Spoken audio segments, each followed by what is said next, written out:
آپ نوجوانوں کی ایک بہت بڑی وکیل ہوں. میں آپ کو کوئی الزام نہیں دیتی. جو آپ کو دیا جاتا ہے وہ آپ لے لیتے ہیں، اور ہم آپ سے توقع یہ کرتے ہیں کہ جو آپ کو نہیں دیا گیا وہ آپ کے پاس ہونا چاہیے. غلطی ہماری ہے. آپ میرا مستقبل ہیں، میں آپ کا ماضی ہوں. ماضی کو رد مت کیجیے، پرکھیے، جانچیے. اگر کچھ اچھا ہے تو آگے لے کے بڑھ جائیے، اور پھر ماضی کو دہرائیے گا نہیں.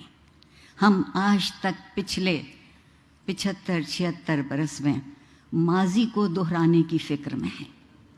وقت گزرتا ضرور ہے مگر پلٹ کے نہیں آتا. ہمیں وقت کا مسافر ہونا ہے، پلٹنا نہیں ہے گستاخی اور بد تہذیبی کی طرف. اور ایک بہت لطف کی صورتحال اس وقت موجود ہے کہ بزوم خود جو خود کو بڑا پرہیزگار اور نیک کہتے ہیں، ان کی گفتگو سنیے تو خیال بے آبرو ہوتا ہے. اور وہ جو خود کو ہمارا سربراہ کہتے ہیں، ان کی گفتگو سنیے تو زبان بے آبرو ہوتی ہے. جو خیال اور زبان کی آبرو نہیں رکھ پائے، وہ ایک قومی ریاست کی آبرو کیسے رکھ پائیں گے؟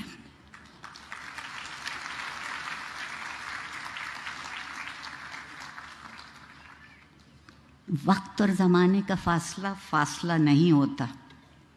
فاصلہ اس وقت ہے جب ہم ایک دوسرے کے قریب آ کے درد مند ہونا شروع نہیں کرتے. اور درد مندی کس بات کا نام ہے کہ ہم زندگی کی اور زندہ رہنے والوں کی قدر کر سکیں، احترام کر سکیں. ہمارے ہاں احترام کا مطلب یہ ہوا ہے کہ گویا ہم خود نیچے ہو رہے ہیں. عاجزی سے بڑی کوئی خوبی نہیں، اور عاجزی سے بڑی کوئی دولت نہیں.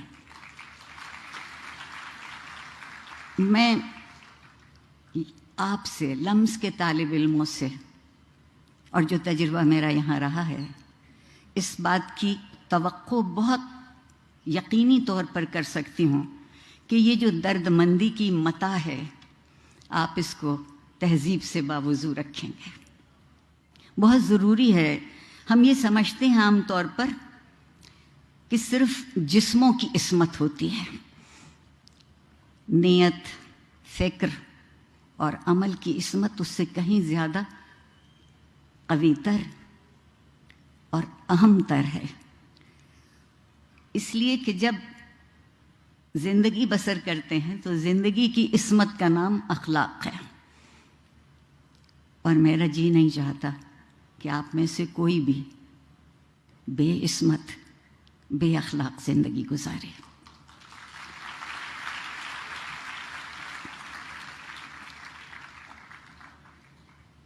جس معاشرے میں تعلیم اخلاقی قدروں کو پس پشت کرنے کے لیے استعمال کی جاتی ہو، میں صرف لمس کی بات نہیں کر رہی.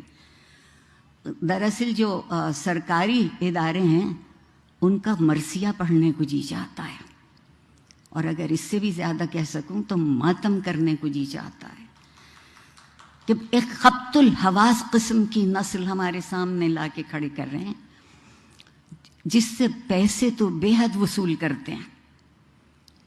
ماں باپ کی زندگیاں ان پیسوں کی خاطر نچوڑی جاتی ہیں، اور اس کے بدلے میں انہیں کیا ملتا ہے؟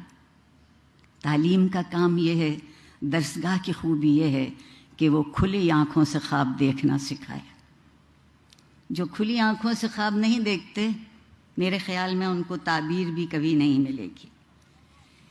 کبھی معاشرے کی خوبی یہ تھی کہ وہاں قانون کی علمداری ہو اور اخلاق کا قانون بنے، اخلاق کی رعایتیں ہوں. لیکن زوراوری کے ماحول میں قانون صرف جنگل کا رہ جاتا ہے. میرے اور آپ کے لیے کوئی جنگلی کا قانون بقول زہرا نگاہ کے سامنے لے آئے تو بڑی بات ہے. اور جب کبھی بھی کوئی کوئی بھی اپنے آپ کو حرف آخر سمجھنے لگتا ہے تو تعلیم، علم، تہذیب اور اخلاق وہیں مر جاتے ہیں۔ ہم میں سے کوئی حرف آخر نہیں ہے، ہم میں سے ہر کوئی ایک حرف ہے جو دوسرے سے مل کے لفظ بن سکتا ہے۔ آپ لوگ تبدیل کرنا چاہتے ہیں نا، آج کل بہت تبدیلی کا ذکر ہے، اور اگر ہم اس انتظار میں رہے کہ زمانہ بدلے گا، سب بدلیں گے، تو ہم بھی بدل جائیں گے۔ میرا خیال یہ ہے کہ بجائے غم اور غصے کے نڈھال ہونے کے، میں بہت وقت آپ کا نہیں لوں گی، ایک شعر آپ کو سنا کے آپ کے صبر کی اور آپ کی توجہ کی اور آپ کی عنایت کا شکریہ ادا کر کے چلی جاؤں گی۔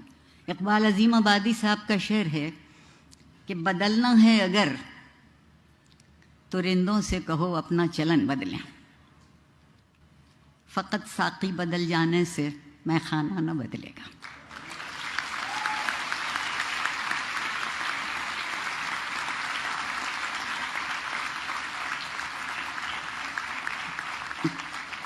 پروردگار آپ سب کو کامیاب اور سرخرو کرے۔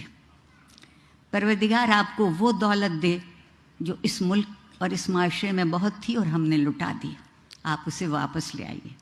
میں والدین کی بہت شکر گزار ہوں کہ انہوں نے آپ کو اس طرح سے پالا اور آپ کے استادوں نے آپ کو اس طرح سے تراشا۔ میں آپ سے یہ کہہ سکتی ہوں کہ میں آج جو بھی ہوں اس میں میرے والدین اور میرے اساتذہ کے علاوہ وہ معاشرہ شامل ہے جس نے ہمیشہ جب کبھی میں لڑکھڑانے کو ہوئی تو میرا ہاتھ پکڑا۔ بڑی نوازش، بہت شکریہ۔